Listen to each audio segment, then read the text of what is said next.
미국에서 벌어지고 있는 이 전 IMF 총재 스트라우스 칸이라는 사람 사건이 한 번 또 뒤집어 버렸죠. 이 사람이 여자 종업원을 강간했다 해가지고 현장에서 구속이 되어서 보석을 했는데 $500만 보석금 걸고 또 팔찌 끼고 전자팔찌 끼고 어느 아파트에 연금 들고 그 앞에 감시원이 서 있는 이런 아주 보석치고는 아주 엄격한 보석으로 불려나 있다가 지난주에 검사가 자진해서 그 판사한테 이 사건에 문제가 있다 해가지고 보고를 해가지고 연금에서 풀어주었습니다. 사실상 석방한 거예요. 그런데 이제 패스포트 여권은 검찰이 압수를 해가지고 있기 때문에 불란서로 돌아갈 수도 있을 거예요. 뭐 허가만 받으면. 근데 문제는 지금 기소를 취소하느냐 여부예요. 이 검찰이 골치 아프게 생겼습니다. 왜 이렇게 됐느냐 하면은 그 여자 종업원을 조사를 하다가 보니까 이게 믿기가 어렵다 하는 것이 속속 드러났어요. 그 사건이 일어난 직후에 이 여자가 이 기니아 출신 여자인데 이 기니아에서 같이 온 남자가 감옥에 있는데 요새 미국에서 감옥에 전화가 됩니다. 전화를 해가지고 대화하는 것을 녹음을 했어요. 이거 녹음하는 줄 모르고 대화를 했어요. 무슨 대화를 하냐면은 칸이라는 사람이 돈이 많은 사람이다. 내가 알아서 하겠다. 뭐 이렇게 이야기하는 게. 그러니까 들어보면은 일부러 강간이 아니라 화간을 하고 갈취를 하기 위해서 한 것처럼 이런 인상을 주는 전화가 녹음이 되었어요. 그 이외에도 이 여자가 이런 이야기를 했습니다. 강간을 당하고 나서 겁이 나가지고 복도에 피신해가지고 있다가 칸 총재가 바깥으로 나가는 것을 보고 신고를 했다 이렇게 되어 있는데 요새 호텔에 들어가면은 왜 이렇게 키 있지 않습니까? 키 이렇게 하면은 그 키를 검사를 하면은 어느 방에 들어갔다는 걸 알 수가 있어요. 또 언제 나왔다는 걸 알 수 있습니다. 검찰에서 그 키 카드를 검사를 하니까 이 여자가 칸이 나간 다음에 또 그 방을 깨끗하게 청소를 하고 또 옆방에까지 깨끗하게 청소를 한 다음에 신고를 했다 이렇게 돼 있어요. 직후에 신고하면 이렇게 아주 여유만만하게 신고를 한 것으로 드러났고 또 계좌를 수사를 해보니까 $10만 들어가 있는데 그게 입금한 사람들이 이 마약 거래하던 사람이 입금한 것도 있고 그래서 이게 범죄 기호가 연루가 되어 있다. 이것은 아니면 칸 총재가 오히려 걸려들었을 가능성도 있다. 뭐 이렇게 되어 있습니다. 미국에서의 재판은 배심원 재판이죠. 유죄냐 무죄냐는 판사가 결정하지 않고 배심원들이 변호사가 검사하고 논쟁하는 것을 쭉 지켜보면서 판단을 합니다. 그래서 배심원들이 최종적으로 유죄냐 무죄냐를 결정을 합니다. 배심원죄는. 이건 미국 이 영미계통의 재판 방식이에요.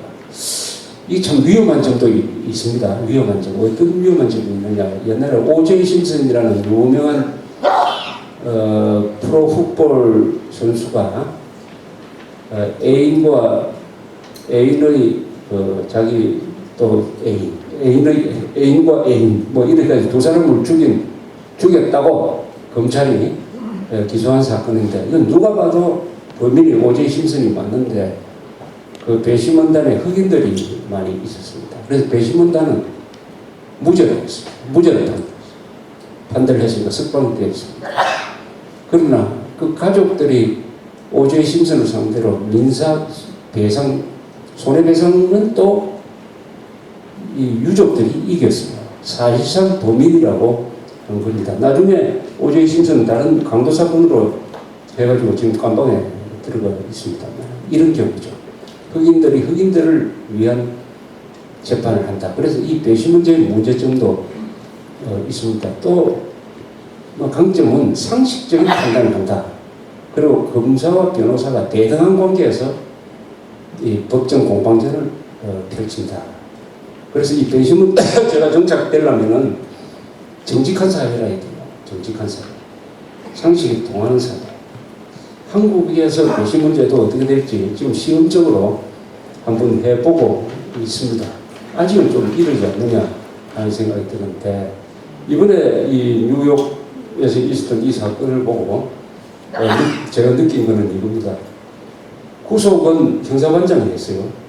풀어주는 것도 그 지방 검찰관, 지방 뉴욕시 검사장이라 했고, 검사장. 이 사람 선거를 뽑습니다. 선거로. 이 사람이 드러난 증거를 숨기지 않았어요. 드러난 증거를 숨기지 않고 솔직하게 판사한테 가서 좀 곤란하게 됐더라고 이야기를 함으로써 풀어주는 것도 아주 깨끗하게 풀어줬어요. 한국에서 이런 일이 일어나기 힘듭니다. 검사가 어떤 사람을 살인범으로 기소를 해가 재판이 진행 중인데 그 살인범이 아니라는 증거가 밝혀진다. 그걸 판사한테 갖다 대놓고 공소 취소를 해야 됩니다. 취소를 하는 경우는 거의 없습니다. 우리나라 경찰, 검사들이 억울한 사람을 만드는 이유 중에 하나가 처음에는 확신을 가지고 잡아넣는데 나중에 다른 증거가 나타나도 이것을 자기의 최초의 잘못을 취소하기가 싫어가지고 그냥 밀고 나가다가 억울한 사람을 만드는 경우가 많아요. 그런데 이 뉴욕은 보니까 수사 잘못한 것을 검사가 솔직하게 딱, 물론 미국의 제도가 드러난 그 증거 제도를 감췄다든지 이렇게 하면 그건 감옥 갑니다. 증거 조작이면 사법방이라고 그래가지고 감옥 갑니다. 또 칸 쪽에 정쟁한 변호사가 나름대로 별도의 또 조사를 합니다. 이러니까 감히 이걸 덮을 생각을 하지 못했다. 그래서 구속하는 것도 풀어주는 것도 미국 그 사법제도의 독특한 아주 특징을 보여주는 것이 아니냐 이렇게 생각을 해봤습니다. 요새 검찰 수사권 문제 가지고 저렇게 하는데 어쨌든 이 수사도 서로 경제가 들어가야 됩니다. 왜 검찰에서 수사받는 사람이 자살한 사람이 그렇게 많냐? 주로 화이트 칼라들, 뭐 장관 출신도 있고 뭐 공무원 출신도 이런 사람들이 검찰 수사를 받고 뛰어내려가지고 자살한 사람이 많아요. 그것은 수사 방식에 문제가 있다. 뭐 인격적 모독을 줬다든지 아니면 다른 방법으로 자백을 받아내기 위해서 별건 수사라고 그래가지고 그 건 말고 다른 걸 가지고 약점을 잡아가지고 억지 자백을 받아내는 경우가 많았어요. 그래서 이번에 이런 등등 계획을 해가지고 경찰이 검찰이 경찰을 상호 견제하는 시스템이 작동을 하면은 이 억울한 피해자가 좀 줄어들게 됩니다. 이 세상은 견제와 경쟁이 있으면은 맑아집니다. 경제가 들어가고 주로 이제 권력 기관의 문제죠. 그 다음에 이 시장에서는 경쟁이 있어야 됩니다. 견제와 경쟁을 제도적으로 잘 이렇게 뿌려 맞추면은 나라가 좀 편해집니다. 경제와 경쟁.